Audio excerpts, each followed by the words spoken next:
नमस्कार मेरे प्यारे नौजवान साथियों। तो भाई आज की क्लास में एक बार फिर से आप सभी का वेलकम है। आज हम जो सिलेबस का टॉपिक कंटिन्यू कर रहे थे कंपेयरिंग क्वांटिटीज, उसमें प्रॉफिट एंड लॉस को पढ़ेंगे। इससे पहले हम परसेंटेज डिस्कस कर चुके हैं।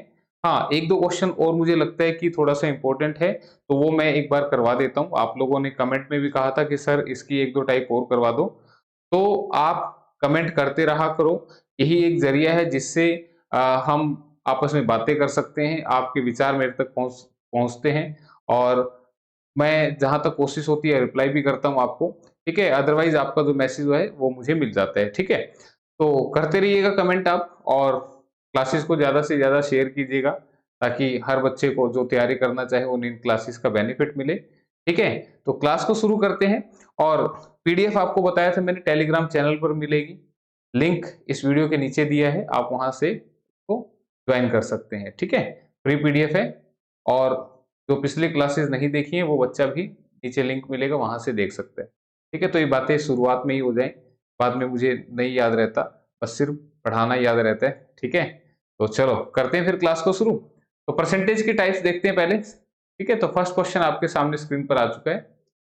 यदि x y से 40% अधिक अंक प्राप्त करता है तो y के अंक x के अंकों से कितने प्रतिशत कम है? ठीक है? तो ये जो टाइप है, हालांकि मैंने पीछे डिस्कस भी करी थी, एक बार फिर से थोड़ा सा बता देता हूँ। ये इंपॉर्टेंट टाइप है। इसकी पहचान क्या है? यहाँ पे बोला है कि जो x है वो y से 40% ज्यादा अंक प्राप्त करता है। तो पूछता है कि y के अंक x के अंकों से कितने परसेंट कम है। तो एक साइड अगर वो अधिक वर्ड यानी कि ज्यादा वर्ड यूज करे तो दूसरी साइड वो कम का इस्तेमाल करेगा। ये इस क्वेश्चन की पहचान है और आपने पहचान याद रखनी है। देखो, मैं क्वेश्चन जो है वो एक सीक्वेंस में नहीं करा रहा हूँ, एक चैप्टर उठाया उसके क्वेश्चन डाल दिए और मैंने समझा दिया, ठीक है? तो आप क्वेश्चनों की पहचान करना सीखें। जितनी पहचान ज्यादा होगी उतना क्वेश्चन देख के आपको पता लगेगा, हाँ इसको कैसे करना है, इसको कैसे करना है, ठीक है? तो पहचान जरूरी है। तो अब इस क्वेश्चन में मैंने बताया कि एक साइड अगर ज्यादा है तो दूसरी साइड कम है। तो इसका तरीका क्या होता है कि यहाँ पे सिर्फ पहली लाइन को पढ़ें कि x y से 40% अधिक अंक प्राप्त करता है। तो जितने अधिक हैं उसको ऊपर लिखना है। अधिक है तो 100 में प्लस करके नीचे लिखना है और कितने परसेंट है इनटू में 100% लिखना है, ठीक है? अगर मैं डिटेल से कराऊंगा तो आप कहीं ना कहीं गड़बड़ कर सकते हैं, इसलिए इस तरीके को याद रखें जो मैं बता रहा हूं कि पहली लाइन में लिखा है कि x y से 40% अधिक अंक प्राप्त करता है। तो जितने अधिक हैं ऊपर लिखें, अधिक है तो नीचे 100 में प्लस करके लिखें और कितने परसेंट हुए इनटू में 100% लगा दें। तो 40 बटे में 140 इंटू में 100%, ठीक है? तो जीरो से जीरो कटा, दो दूनी चार, दो सत्ते 14 और ये बन गया हमारा 200/7। इसको काटेंगे तो 7 दूनी 14 और 7 अट्ठे 56, 28 पॉइंट कुछ इसका आंसर बनेगा। तो ऐसा लिखा है, कहाँ पे है? ऑप्शन नंबर डी के अंदर 28.57, ठीक है? तो पूरा करके दिखाने की जरूरत नहीं है। तो इस तरीके से आप इसको कर सकते हैं, ठीक है? बस कैलकुलेशन ध्यान से करते रहिएगा, कहीं कोई मिस्टेक ना हो, इसलिए कैलकुलेशन आपकी ठीक होनी चाहिए, ठीक है? चलो, ये फर्स्ट क्वेश्चन था। नेक्स्ट क्वेश्चन देख लेते हैं। अगला क्वेश्चन आपके लिए स्क्रीन पे आ गया।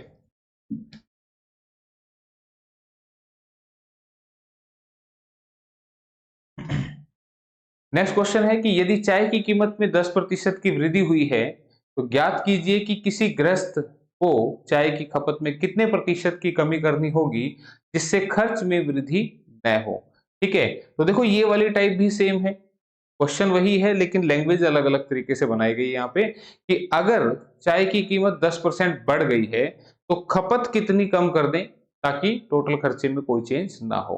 तो फिर से आप यहाँ पे क्या लिखेंगे? ऊपर 10 लिखेंगे, नीचे 110 लिखेंगे। देखो, वृद्धि हो तो आपने 100 में प्लस करना है अगर इंक्रीज होता है, और अगर डिक्रीज होता है तो फिर नीचे 100 में से माइनस हो, ठीक है? अगर यहाँ पे बोलता है यदि चाय की कीमत में 10% की कमी हुई हो, ठीक है, तो उस सिचुएशन में नीचे यहाँ पे माइनस करके आपने लिखना है, ठीक? ये ध्यान रखना है, क्लियर? तो ये कितना बनेगा? This is 100/11। कितना बनेगा? 9 सही 1/11%, क्लियर? तो 9 सही 1/11 को यहाँ पे लिखा गया है 9.09 समथिंग करके, ठीक है? तो ऑप्शन डी इसका आंसर आपका बनेगा। क्लियर है ये बात? इसी में एक टाइप और मैं थोड़ा सा समझा दूं कई बार इस तरह से भी क्वेश्चन आ जाता है, जैसे यहाँ तो सीधे सीधे फ्रैक्शन थे, जैसे 10% दे दिया, 20% दे दिया। कई बार यहाँ जो है मिक्स फ्रैक्शन आ जाता है। कैसे? जैसे मैं कह दूं, यदि ए की आय बी की आय से, यदि ए की आय बी की आय से 16.2/3% कम हो, तो बी की आय ए की आय से कितने प्रतिशत अधिक है। ठीक है भाई, इसमें क्या है, ये मिक्स फ्रैक्शन मैंने यहाँ पे लिया है। ठीक है, यदि ए की आय बी की आय से 16.2/3% कम हो, तो बी की आय ए की आय से कितने प्रतिशत अधिक है। तो देखो फॉर्मेट वही है, इधर कम है तो इधर अधिक है। क्लियर?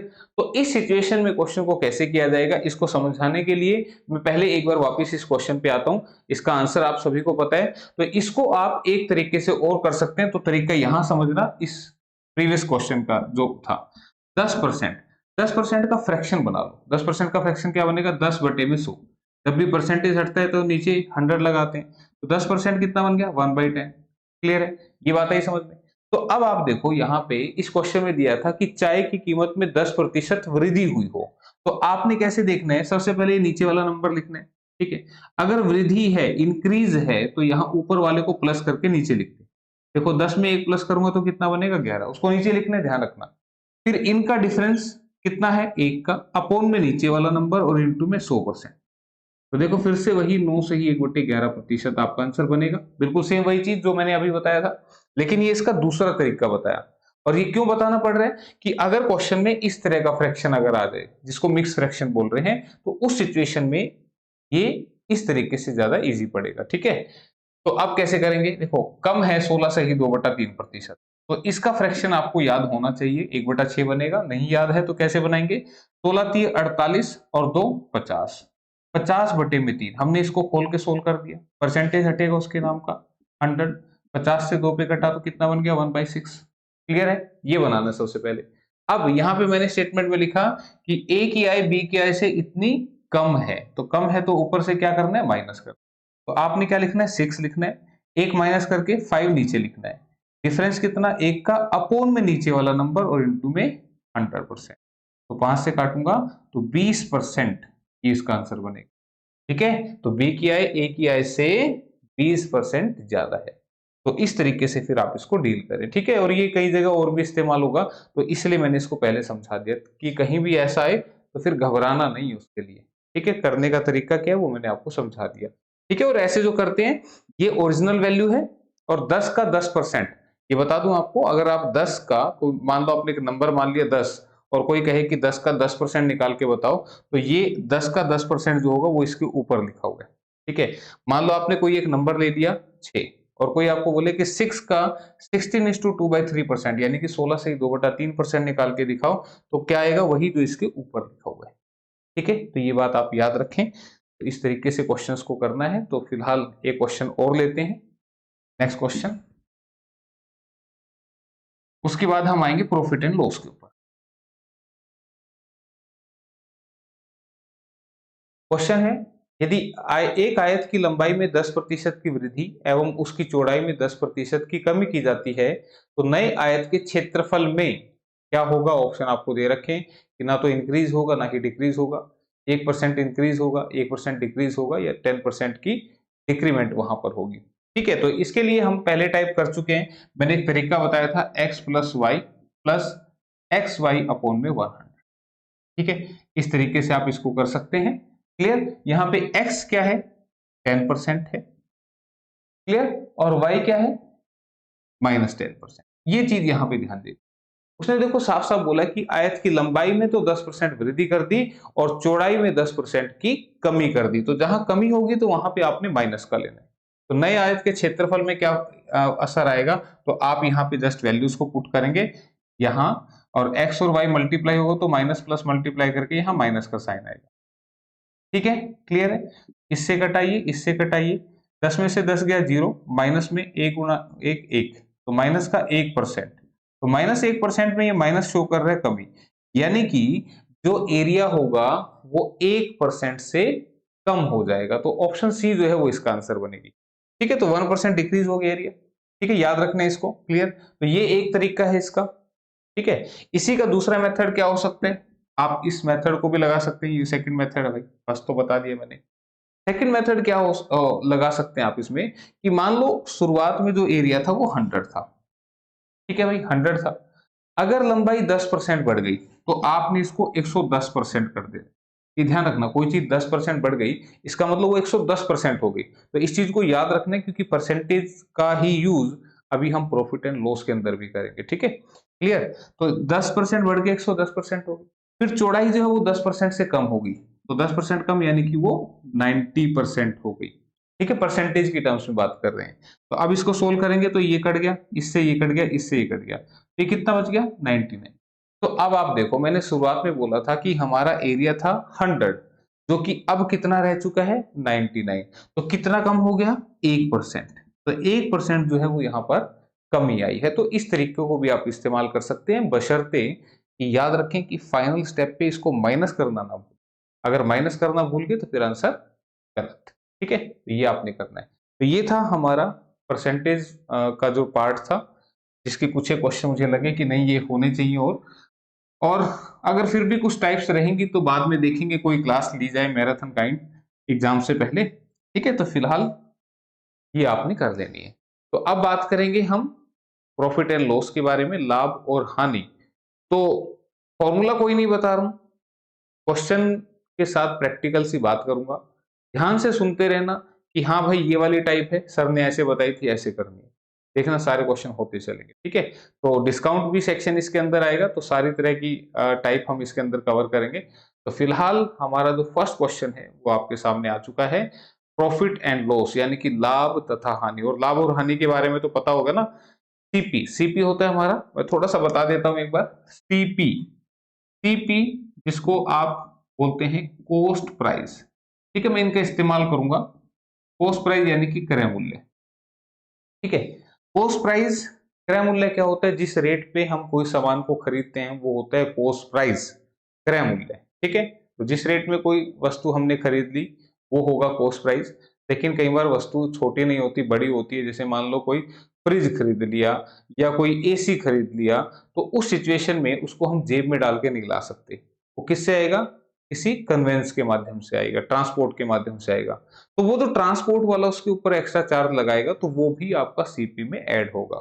ठीक है, जैसे फॉर एग्जांपल 20,000 को कोई फ्रिज आपने ले लिया, 20,000 का फ्रिज ले लिया और 500 रुपए ट्रांसपोर्ट वाले ने ले लिया, तो अब जो फ्रिज का कॉस्ट प्राइस होगा वो होगा 20,500। ठीक है, तो ये बात आपने याद रखनी है। तो जो भी उसके ऊपर पैसा हम लगा रहे हैं वो भी आपका कॉस्ट प्राइस में ऐड होगा। तो कॉस्ट प्राइस, क्रय मूल्य क्या होगा, जिस रेट पे हम कोई सामान खरीदते हैं, इसको डिनोट करते हैं सीपी से। ठीक है, फिर होता है आपका एसपी, एसपी मतलब सेलिंग प्राइस, सेलिंग प्राइस जिसको आप बोलेंगे विक्रय मूल्य। ठीक है, विक्रय मूल्य, तो जिस रेट में कोई सामान बेचा जाए तो वो होता है सेलिंग प्राइस यानी कि विक्रय। क्लियर है, इसमें भी कोई रट्टे वाली बात नहीं। कोई सामान आपने खरीदा 20 का, तो 20 हो गया क्रय मूल्य, और बेच दिया उसको 30 का, तो 30 क्या हो गया, सेलिंग प्राइस हो गया, विक्रय मूल्य हो गया। ठीक है, तो प्रॉफिट कब होगा, प्रॉफिट जिसको आप हिंदी में लाभ बोलेंगे, वो कब होगा, जब आप सामान कम का खरीद के ज्यादा का बेच दे। जैसे मैंने अभी एग्जांपल दिया कि 20 का सामान खरीदो और आपने बेच दिया 30 का, तो 10 रुपए का क्या हो गया, प्रॉफिट हो गया। ठीक है, और इसी तरह से लॉस क्या होगा, लॉस यानी कि हानि, कब, जब आपका सामान जितने का खरीदा उससे आपने कम में बेच दिया। भाई आपने खरीदा तो 20 का और वो बेचा आपने 15 रुपए का, तो 5 रुपए का लॉस हो गया ना। ठीक है, तो ये प्रॉफिट और लॉस के बारे में। हालांकि हमें क्वेश्चंस में परसेंट प्रॉफिट और परसेंटेज लॉस यानी कि लाभ प्रतिशत और हानि प्रतिशत निकालना पड़ेगा। तो जैसे जैसे क्वेश्चन आएंगे मैं वैसे वैसे आपको सिखाता चलूंगा, प्रैक्टिकल्स के माध्यम से समझाऊंगा आपको।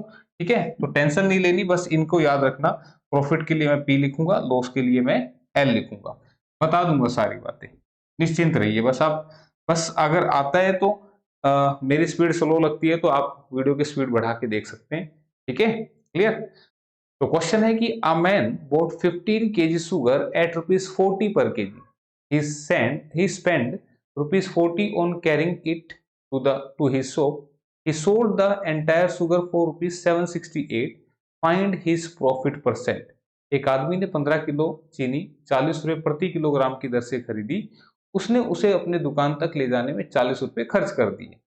उसने पूरी चीनी को 768 रुपए में बेच दिया, तो उसने कितना लाभ यहाँ पर कमाया, वो प्रतिशत में आपने बताना है। ठीक है, तो आप मुझे बताइए 15 किलो चीनी, ठीक है, 15 किलो चीनी 40 रुपए पर किलोग्राम की दर से, 15 किलो चीनी है, 40 रुपए का रेट है, कितने रुपए की आएगी? तुम कहोगे 600 रुपए की आएगी। इसमें कोई रट्टे वाली बात है ही नहीं, प्रैक्टिकल सी बात है।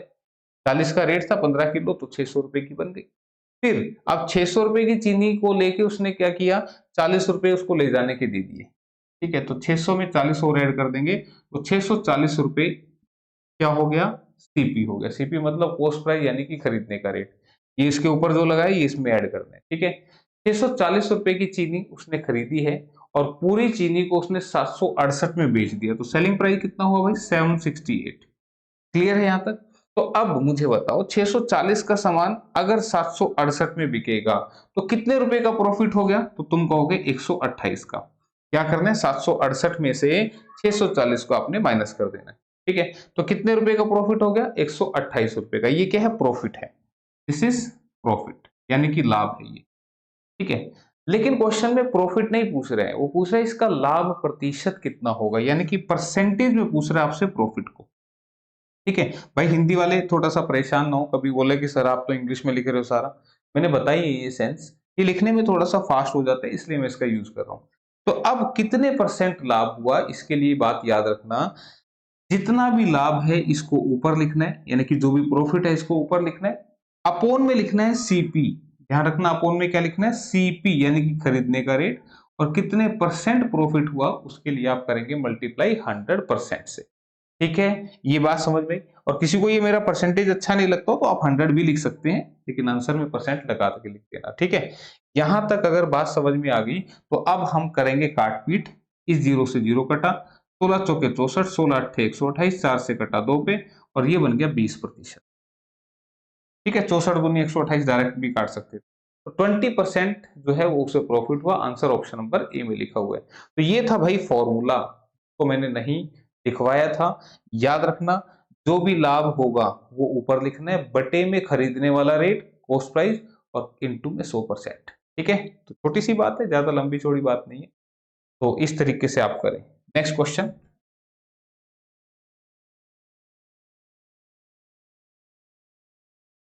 The mark price of an article is ₹1400। Mark price क्या होता है भाई? देखो, आप जो भी कोई सामान बाजार से खरीदते हैं तो उसके ऊपर जो रेट लिखा होता है उसी को आप बोलते हैं मार्क प्राइस, यानी कि अंकित मूल्य। ठीक है भाई, इसमें कोई दिक्कत तो नहीं। उस पे 1400 रुपए जो मार्क प्राइस था, and the shopkeeper allows 12% discount for how much is the article available to the customer. एक वस्तु का अंकित मूल्य 1400 रुपए है और दुकानदार उस पर 12% की छूट देता है, तो ग्राहकों के लिए वस्तु किस मूल्य पर उपलब्ध है? देखो, ये रोजमर्रा की प्रैक्टिकल सी बातें हैं। आप जब कहीं भी मार्केट में जाएंगे तो आपको दिखते हैं इस तरह के डिस्काउंट, शोरूम पे लगे होते हैं कि इस पे 30% डिस्काउंट है, इस पे 15% डिस्काउंट है। तो आप ही पूछ रहे होते हैं उनसे कि भाई ये कितने का पड़ेगा। कोई जरूरत नहीं है यार, तुम्हें पूछने की कोई जरूरत नहीं, मैं प्रैक्टिकल सी बातें सिखाऊंगा, तुम खुद भी रेट निकाल सकते हो। अब आप एक सिंपल सी बात बताओ, 1400 रुपए का ये जो है यहाँ पे आर्टिकल है, वस्तु है, और इस पे 12% की छूट। 12% छूट का मतलब मैंने परसेंटेज में समझाया था, किसी भी चीज को 100 में से मापना ही परसेंटेज है। ठीक है, तो 12% का मतलब ये हुआ कि 100 रुपए पर 12 रुपए छोड़ दिए, तो 100 पे 12 छोड़ दिए तो 88 रुपए तो तुमसे लिए है ना। ठीक है, तो इसका मतलब ये सामान आपने 88% में खरीदा है। कितने में खरीदा है? 88% में। तो आप इसका 88% कर दें, आपका आंसर आ जाएगा। ठीक है, क्या ये बात समझ में आई? क्लियर? तो ये आपका क्या आ जाएगा, उसने क्या पूछा था, किस मूल्य पर उपलब्ध है, यानी कि सेलिंग प्राइस वो। ठीक है, तो इससे काट दें। क्लियर? 14 अट्ठे 112, 14 अट्ठे 112 और 11 123, 1232 दिख रहा है कहीं ऑप्शन में? बिल्कुल दिखाई दे रहा है। आंसर ऑप्शन नंबर सी में लिखा हुआ है। ठीक है, क्लियर है। नहीं तो तुम लोग क्या करते हो, तुम लोग इसको ऐसे करते हो, बोला जी 1400 का सामान था और 1400 का हमने 12% निकाल लिया। बोला जी 12% का मतलब 12 चौके 48, 12 4 16। बोला जी 168 रुपए का आ गया, यानी कि 168 रुपए छूट है। फिर तुम 1400 में से 168 को माइनस करोगे। बोला 10 में से 8 गए 2, 9 में से 6 गए 3, 3 में से 2 गया, 3 में से 1 गए 2 और ये बन गया 1। ये करते हो तुम, लेकिन इसको इतना करने की जरूरत नहीं है, बस थोड़ा सा दिमाग से काम लेना है। देखो आंसर तो सेम आ रहे हैं ना, बस मैं क्या कह रहा हूं, दिमाग से काम क्या लेना है कि अगर 12% की छूट है तो इसका मतलब 100 में से 12 छोड़ दिए, कितने लिए, 88 लिए। अब 88 लिए, इसको परसेंटेज में बोल के दिखाते हैं कि भाई अगर 12% छोड़ दिया तो 88% तो लिया ना, तो बस इसका 88% कर दो, आंसर आ गया। ठीक है, क्लियर है। तो चलो अगला question, next type. A trader allows a discount of 10% on mark price. How much percent above the cost price should he mark his goods so as to make a profit of 17%? एक व्यापारी अंकित मूल्य पर 10% की छूट देता है और 17% का लाभ अर्जित करने के लिए उसे अपनी वस्तु पर क्रय मूल्य से कितने प्रतिशत अधिक अंकित करना होगा। ठीक है, एक दुकानदार है भाई, वो चाहता है कि मैं ग्राहक को 10% डिस्काउंट भी दे दूं और मुझे भी 17% का प्रॉफिट हो जाए, तो मैं जो सामान खरीद के ला रहा हूं उस पर कितना बढ़ा के लिख दूं ताकि ऐसा हो जाए। ठीक है, तो ये एक इंपॉर्टेंट टाइप है, इसको आपने समझना है ध्यान से। एक तरीका बताऊंगा इसके लिए कि आप इसको याद रखें। यहाँ पे मैं क्या लिख रहा हूं, दिस इज एमपी अपॉन में CP equal to 100 plus minus percent profit oblique percentage loss, समझाऊंगा ये सारा, और 100 माइनस परसेंटेज डिस्काउंट। ये एक खास फॉर्मूला, खास तरीका यहाँ लिखा है। देखो इसको ज्यादा एक्सप्लेन करूंगा तो वीडियो ज्यादा लंबी हो जाएगी, तो आप बस चीजों को ऐसे याद रखें कि भाई हाँ ऐसी टाइप आ गई तो ये लगेगा। ठीक है, कहाँ कहाँ लगेगा वो सब कुछ बताऊंगा। फिलहाल यहाँ पे MP, MP stand for mark price यानी कि अंकित मूल्य, CP stand for cost price यानी कि क्रय मूल्य, प्रॉफिट परसेंट पी का मतलब लाभ प्रतिशत और यहाँ हानि प्रतिशत, और यह है छूट प्रतिशत, परसेंटेज डिस्काउंट का मतलब क्या है, छूट प्रतिशत। ठीक है, तो अब मैं रख के दिखाता हूं। आप मुझे बताइए इस क्वेश्चन में कहीं भी अंकित मूल्य दे रखा है, नहीं दे रखा, क्रय मूल्य दे रखा है, नहीं दे रखा, तो आप यहाँ पे एमपी और सीपी को एज इट इज रखते, कोई दिक्कत, कोई दिक्कत नहीं। अब यहाँ पे बोल रहे हैं कि अंकित मूल्य पर 10, और देखो ध्यान रखना जो डिस्काउंट है ना, डिस्काउंट हमेशा मार्क प्राइस पे मिलता है, अंकित मूल्य पर ही डिस्काउंट दिया जाता है, इस बात को याद रखना। और कोई पूछे कि लाभ प्रतिशत या हानि प्रतिशत, ये किस पे होते हैं, प्रॉफिट ऑब्लिक लॉस अपोन में सीपी इनटू में 100%। दो फार्मूले लिखे मैंने, ये एक नहीं है, ये दो फार्मूले हैं। कैसे, कोई आपसे पूछे लाभ प्रतिशत तो कैसे निकलेगा, लाभ बटे में क्रय मूल्य गुणा में 100%। तो पूछे हानि प्रतिशत तो हानि बटे में क्रय मूल्य गुणा में 100%। ठीक है, तो ये हमेशा सीपी पे होते हैं। लेकिन कोई आपसे डिस्काउंट परसेंट पूछे यानी कि छूट का प्रतिशत पूछे तो ये होता है डिस्काउंट अपोन में सीपी इनटू में 100%। ठीक है, तो छूट बटे में, सॉरी यहाँ पे भाई एमपी आएगा, मैंने गलती से लिख दिया, डिस्काउंट अपोन में मार्क प्राइस इनटू में 100%। तो यहां हमेशा सीपी होता है और डिस्काउंट हमेशा मार्क प्राइस पे होता है। क्लियर है। बाकी क्वेश्चन की स्टेटमेंट के अकॉर्डिंग अब कहोगे कि सर हमेशा यहाँ सीपी होता है, एसपी भी आ सकता है, लेकिन वो क्वेश्चन में बोलेगा तब जब वो कहेगा कि विक्रय मूल्य का इतने परसेंट प्रॉफिट हुआ या इतने परसेंट लॉस हुआ, तब की बात है वो। ठीक है, किसी क्वेश्चन में आएगा तो ज्यादा अच्छे समझ में आएगा। फिलहाल बस ये याद रखना कि छूट प्रतिशत इस पर होती है मार्क प्राइस पे। ठीक है, और यहाँ पे सीपी होता है, तो ये बात मैं समझाना चाह रहा था। तो इस क्वेश्चन के अंदर उसने बोला कि अंकित मूल्य पर 10% की छूट दे रहे हैं, तो आपने क्या करना है, छूट को माइनस करके लिखना है 100 में से, तो 10% छोड़ दिया इसका मतलब 90% ले लिया। ठीक है, तो यहाँ मैंने 90 लिखा, और 17% का प्रॉफिट कमाना चाह रहे हैं। तो देखो ये जो फॉर्मूले में प्लस माइनस लिखा है, इसका मतलब क्या है कि अगर प्रॉफिट है तो प्लस करना है, लॉस है तो माइनस करना है। तो इस क्वेश्चन में प्रॉफिट है 17%, तो आप यहाँ पे 100 में 17 को ऐड करेंगे तो ये बन जाएगा 117। क्लियर है। इतनी बात अगर आपको समझ में आ गई तो अब बस हमें फाइनल आंसर लिखना है। तो ये कैसे लगाया मैंने आपको समझा दिया, याद रखना है आपने, इंपॉर्टेंट क्वेश्चन है। तो अब यहाँ पे क्या पता लग रहा है सीपी है 90, एमपी है 117। इसका मतलब 90 रुपए का सामान खरीद कर 117 का लेबल लगाना है भाई। ठीक है, 90 का सामान खरीद के लेबल कितने का चिपका दो, 117 का। ठीक है, तो आप मुझे बताओ सीपी से एमपी कितना ज्यादा? तो तुम कहोगे सर जी ये 90 है, ये 117 है, बोले तो 27 ज्यादा हो गया है।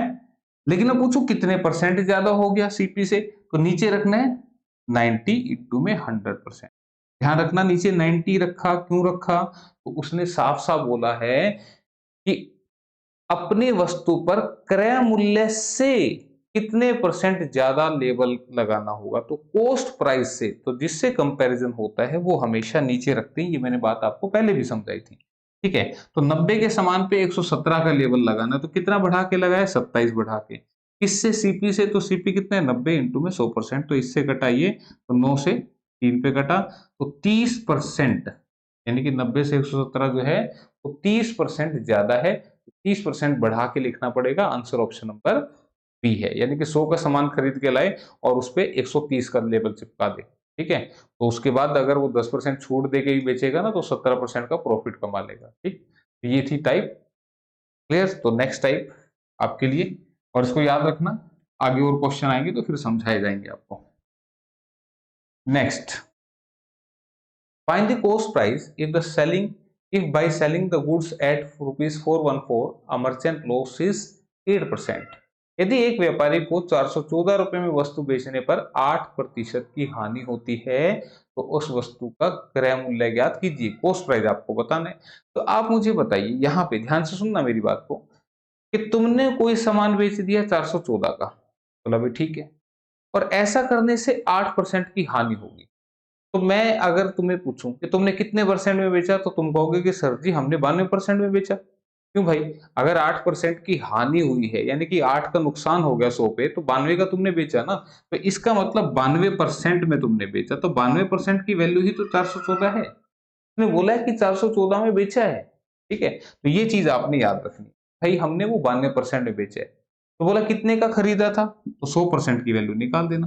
तो 1% क्या होगा, 414 बटे में 92, और 100% के लिए इंटू में 100 कर देना।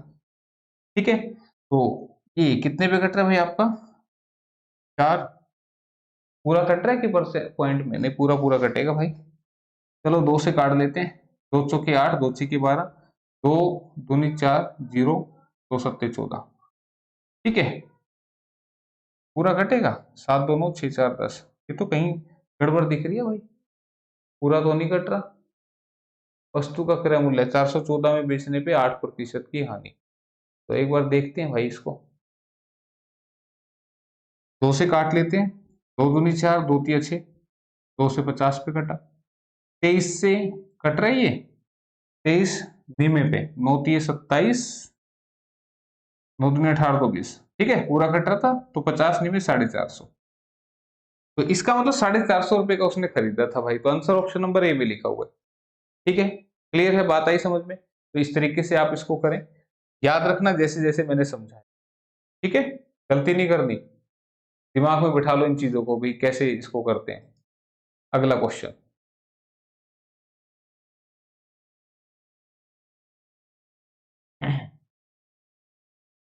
Namita buys certain items and pays rupees 2550 to the shopkeeper. If the shopkeeper allowed 15% discount, then what is the mixed price of items bought by Namita?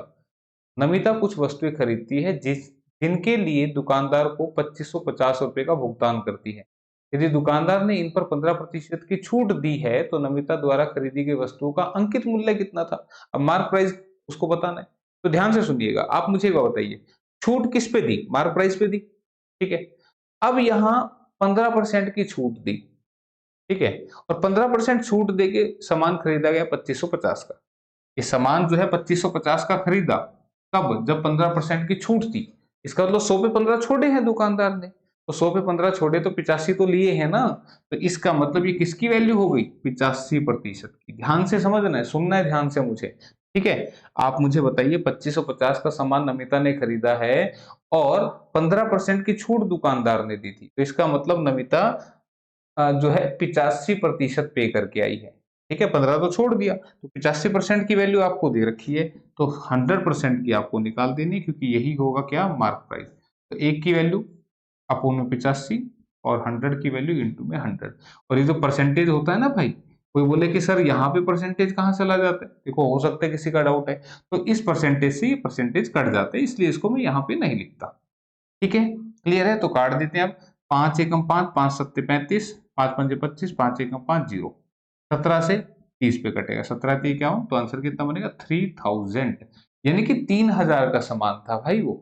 Clear है, तो मार्क प्राइस था उसका 3000 रुपए, तो 3000 का 15% डिस्काउंट निकालोगे तो फिर वो जो आएगा आपका 2550 रुपए ही आएगा। ठीक है, तो इस तरीके से याद रखें इसको भी। Next question, a shopkeeper bought two wrist watches for rupees 7200. He sold one watch at a loss of 25% and the other at a profit of 15%. On the whole, there was no profit, no loss. What is the difference in their cost price? एक दुकानदार ने दो कलाई घड़ियां 7200 रुपए में खरीदी। उसने एक घड़ी को 25% की हानि और दूसरी को 15% के लाभ पर बेच दिया, तो कुल मिलाकर उसे ना तो कोई लाभ हुआ और ना ही कोई हानि हुई। तो घड़ियों के क्रय मूल्य में कितना अंतर है, ये आपसे पूछना चाह रहे हैं। तो देखो इस क्वेश्चन में हम क्या लगाएंगे, एलिगेशन लगाएंगे। एलिगेशन से क्या पता लगेगा, उन दोनों के रेट का रेशियो पता लग जाएगा। कैसे, ध्यान से सुनिएगा। आप देखो, मान लो 100 रुपए का कोई सामान है, ठीक है, 100 रुपए की कोई घड़ी, ऐसे मान लेते हैं कि घड़ी 100 रुपए की थी। उसने एक घड़ी बेच दी 25% हानि पे, इसका मतलब 100 वाली घड़ी उसने कितने बेची, 75 रुपए में। ठीक है भाई, 100 वाली घड़ी 75 में बेच दी, और दूसरी को बेचा 15% लाभ पे, इसका मतलब 100 का सामान कितने का बेचा है, 115 का। क्लियर है, और ऐसा करने से उसके पास जितने थे उतने ही बचे, यानी कि थे तो 100, तो 100 के 100 ही बचे, तो ना तो प्रॉफिट हुआ ना लॉस हुआ। तो नीचे यहाँ पे क्या लिखेंगे, 100 लिखेंगे। क्लियर, इसको आप डायरेक्ट परसेंटेज में भी लगा सकते हैं, वो भी बता दूंगा, लेकिन फिलहाल एक बार इसको सुन लें फिर से, कि अगर उसने एक को बेचा 25% लॉस पे, तो 100 का सामान 25 लॉस पे कितने का बिकेगा, 75 का। दूसरे को बेचा 15% प्रॉफिट में, तो 100 का सामान 15 प्रॉफिट में कितने का बिकेगा, 115 का। और टोटल पे ना तो कोई प्रॉफिट ना ही कोई लॉस, तो यहाँ पे रहेगा 100 का 100। हाँ, अगर बोलता टोटल पे 5% प्रॉफिट हो गया, तो फिर यहाँ 105 लिख देते। बोला टोटल पे 10% का लॉस हो गया, मैंने प्रॉफिट बोला था ना 5% का, तो 105 लिखना है। अगर टोटल पे 10% का लॉस हो गया, तो फिर यहाँ पे 90 लिख देना है। ठीक है, क्लियर, तो उसके हिसाब से लिखना है। तो नो प्रॉफिट नो लॉस में यहाँ पे 100 का 100 रहेगा। अब एलिगेशन लगा दो, इसमें से ये माइनस करना है, तो कितना बचेगा, 15 यहाँ लिख दें। इसमें से ये माइनस करना है, तो 100 में से 75 का कितना हुआ, 25, इसको यहाँ। क्लियर है, अब इसको काट के रेशियो बना दो, 5 3 15, 5 पंजे 25। इसका मतलब 3 हिस्से रेट इसका था, 5 हिस्से रेट इसका था। तो अगर आपसे पूछे कि भाई ये 25% लॉस पे कौन सी घड़ी बेची, उसका रेट बता दो, या 15% लाभ पे कौन सी बेची, उसका रेट बता दो, तो उस सिचुएशन में आप रेट कैसे निकालेंगे, मैं पहले वो निकाल के दिखा देता हूं। तो मुझे बताओ, दो घड़ियां खरीदी कितने की थी, 7200 की। टोटल 7200 में दो घड़ी खरीदी थी, जिसमें से पहली का रेट है 3 हिस्से, दूसरी का रेट है 5 हिस्से। तो 3 और 5 8 हिस्सों में आप इसको डिवाइड कर दें, तो एक हिस्से की वैल्यू आएगी 900। क्लियर है, अगर आपसे पूछता है इसका रेट कितना हुआ, तो 900 30 2700 तो इसका रेट हो गया, और इसका पूछता तो 900 पंजे 4500 इसका हो गया, टोटल करोगे 7200 बनेगा। ठीक है, ये बात आई समझ में, क्लियर है। लेकिन वो ये नहीं पूछ रहा फिलहाल, ना तो ये पूछ रहा पहली घड़ी कितने की थी, दूसरी कितने की थी, वो तो पूछ रहा था कि इनके रेट में कितना अंतर था। ये क्वेश्चन भी पूछ सकता था जो मैंने बताया। अब रेट में कितना अंतर है, तो तुम मुझे बताओ, इनके बीच में तो दो हिस्से का अंतर है भाई, इसमें 3 इसमें। अब वो निकालने की जरूरत नहीं है रेट जो मैंने अभी निकाले थे, ठीक है, आप उससे भी निकाल सकते हैं आंसर, लेकिन इतने कैलकुलेशन काहे के लिए करो जब ये इतना आसान है। तो मुझे बताओ, इसके पास 3 हिस्से, इसके पास 5 हिस्से, दोनों का अंतर कितना, 2 हिस्से का। तो एक हिस्से की वैल्यू 900, तो दो हिस्से की वैल्यू कितनी होगी, 1800। तो इसका मतलब हुआ भाई उनके रेट में 1800 रुपए का डिफरेंस था। यही पूछ रहा था, घड़ियों के क्रय मूल्य में कितने का अंतर था। तो आंसर ऑप्शन नंबर बी में लिखा हुआ है। ठीक है, ऑप्शन बी 1800। ठीक है भाई, क्लियर। चलो अगला question, next question.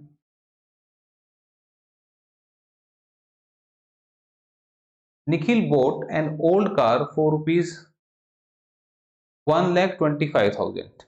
He spent rupees 16,500 on its maintenance and sold it with 12% profit. Find how much was the car sold by Nikhil. Nikhil ने एक पुरानी कार 1,25,000 रुपए में खरीदी. उसने इसकी मरम्मत पर 16,500 रुपए खर्च कर दिए और उसे 12% लाभ पर बेच दिया. तो निखिल ने कार को कितने रुपए में बेचा, यानी कि सेलिंग प्राइस निकालना है. तो यहाँ पे अब कैसे करना है, ध्यान से सुनना भाई मेरी बात.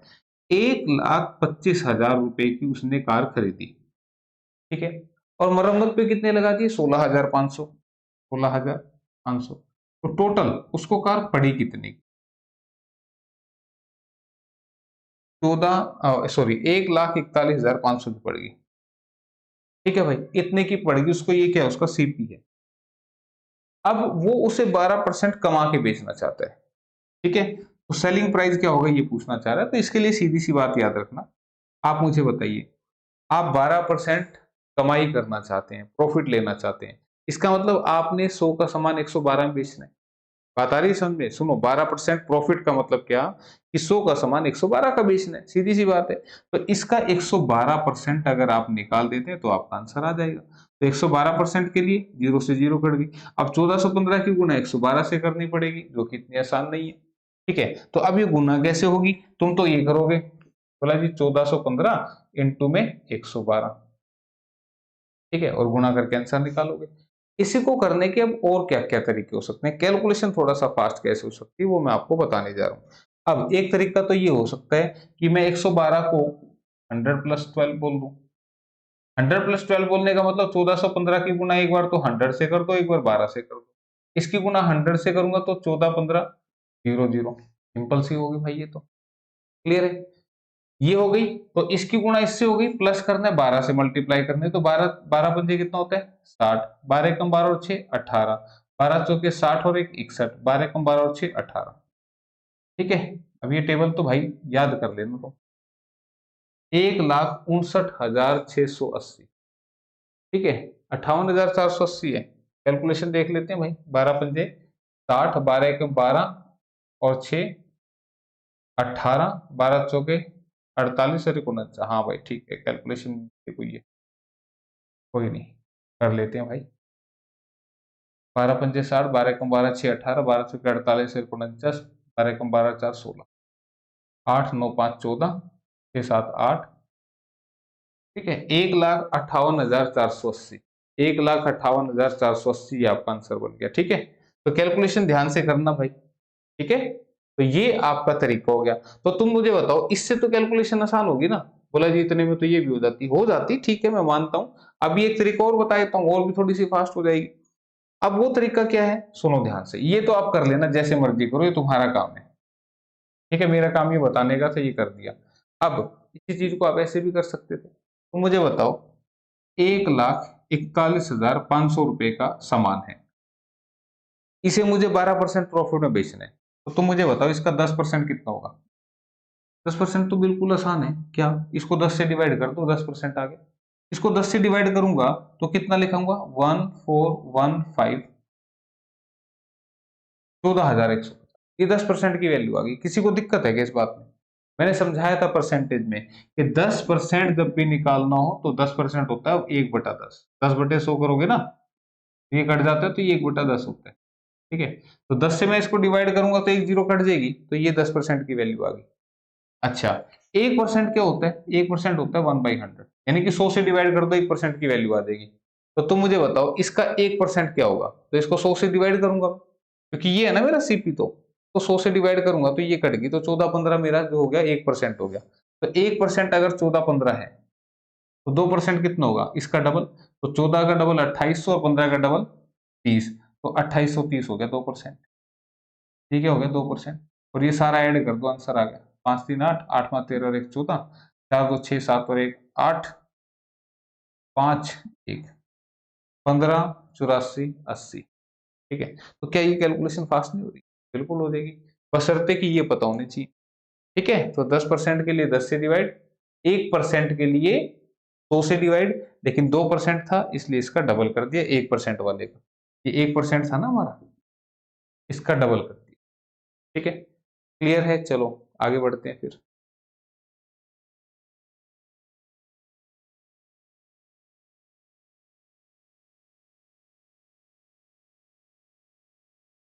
X sells a hard disk for rupees 5,000. His profit percent increases by 15%. If he sells it for rupees 5,600, find the cost price of the hard disk. X एक हार्ड डिस्क को 5,000 रुपए में बेचता है। यदि वह इसे 5600 रुपए में बेचता तो उसका लाभ प्रतिशत 15% बढ़ जाता। तो हार्ड डिस्क का क्रय मूल्य ज्ञात कीजिए। ठीक है भाई, अब मुझे एक बात बताओ, सिंपल सी बात बताना। देखो यहाँ पे पहले मुझे बताओ, पहले 5,000 का बेचा और फिर 5600 का बेचा। पहले 5,000 का बेचा और फिर कितने का बेचा? 5600 का। तो कितना बढ़ाया? 600 बढ़ाया। भाई 600 चीज बढ़ा के बेची। तो आप मुझे बताइए, अगर कोई चीज बढ़ा के बेचूंगा, जाहिर सी बात है प्रॉफिट भी तो बढ़ेगा। ठीक है भाई, कोई चीज मैंने 600 रुपए बढ़ा के बेच दी तो फिर प्रॉफिट भी बढ़ गया। और कितना बढ़ गया? 15%। यानी कि 600 रुपए जो है यही तो वो 15% प्रॉफिट है। ठीक है, तो क्रय मूल्य पूछा है तो 15% 600 बना रहा है, तो 100% कितना बनाएगा? तो 600 बटे में 15, ये 1% की वैल्यू, और 100 के लिए इंटू में 100 कर दो। 15 से कटा 40 पे और ये बन गया 4,000। भाई 4,000 उसका क्रय मूल्य। 100% क्यों निकालते हैं? 100% होती है टोटल वैल्यू। ठीक है, तो आंसर ऑप्शन नंबर सी में लिखा हुआ है। आसान था ना, कोई मुश्किल नहीं था। इसी चीज को आगे देख लेते हैं।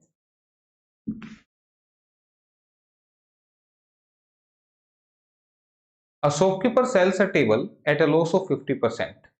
Had he sold the table for rupees 120 more, then he would have suffered a loss of 30%.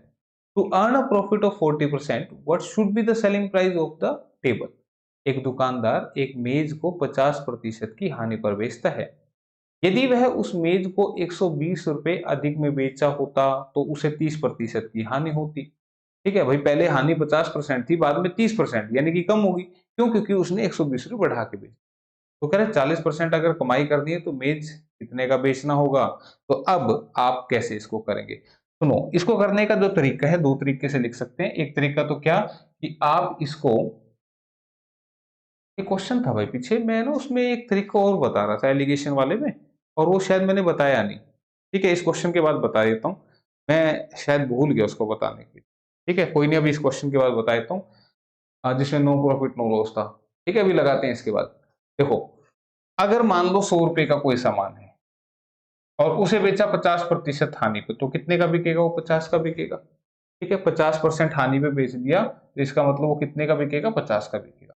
अगर उसको 30% हानि में बेचूं तो कितने का बिकेगा? फिर 70 का बिकेगा। क्या ये बात आ रही है समझ में?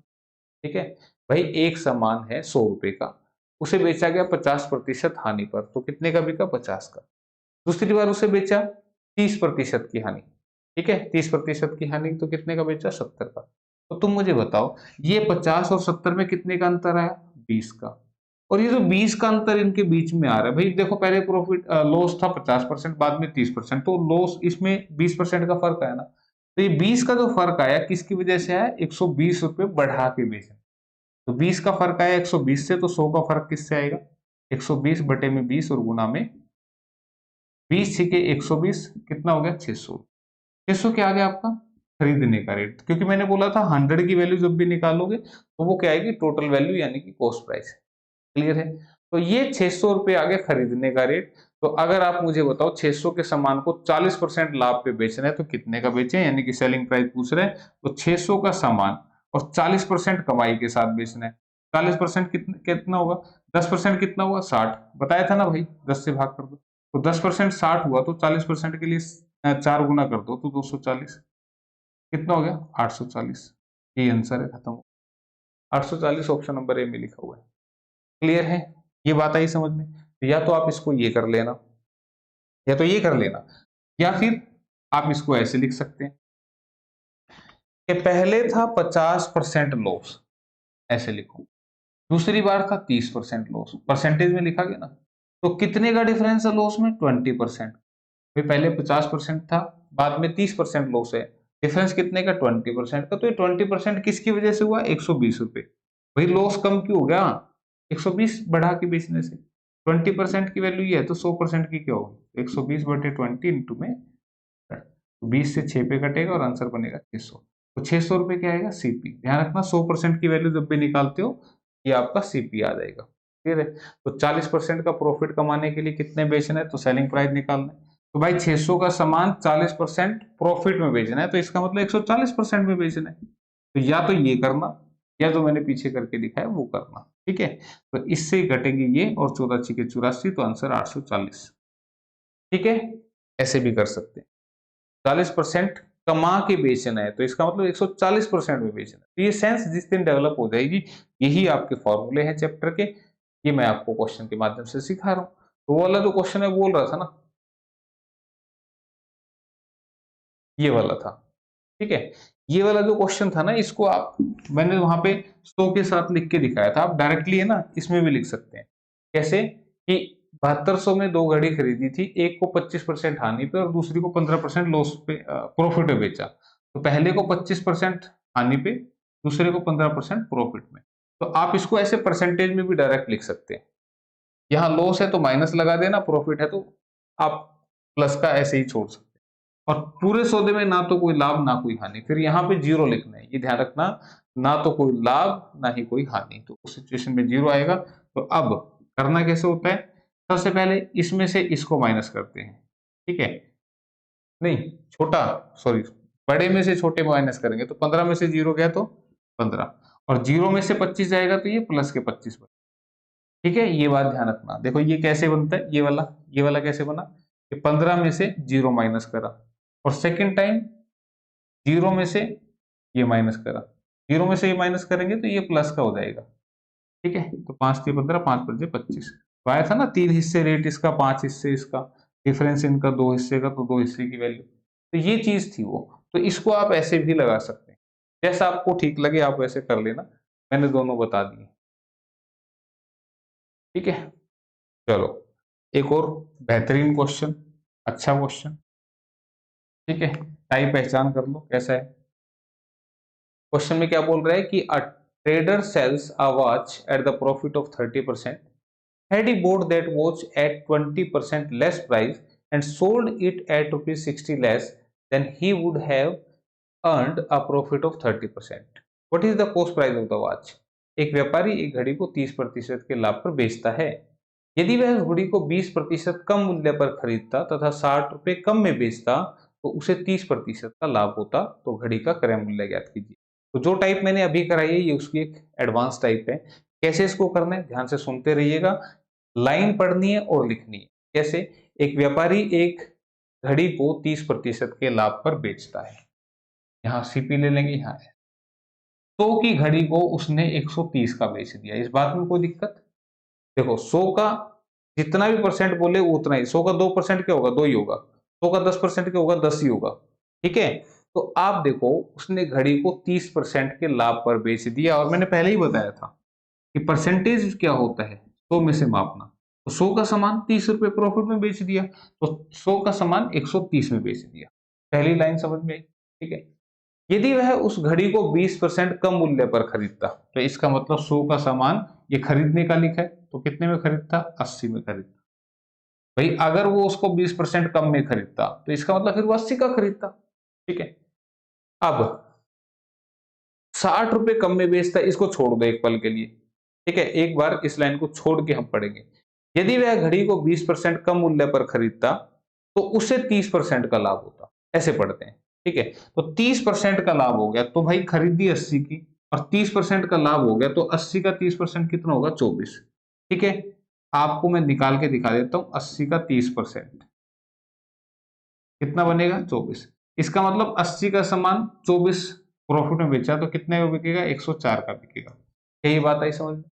ठीक है, जैसे पहले वाली लाइन में बोला था ना कि 100 का सामान 30% प्रॉफिट में बेच दिया, तो 30% कितना हुआ? 30। तो 100 का सामान 30 प्रॉफिट में 130 का बेचा।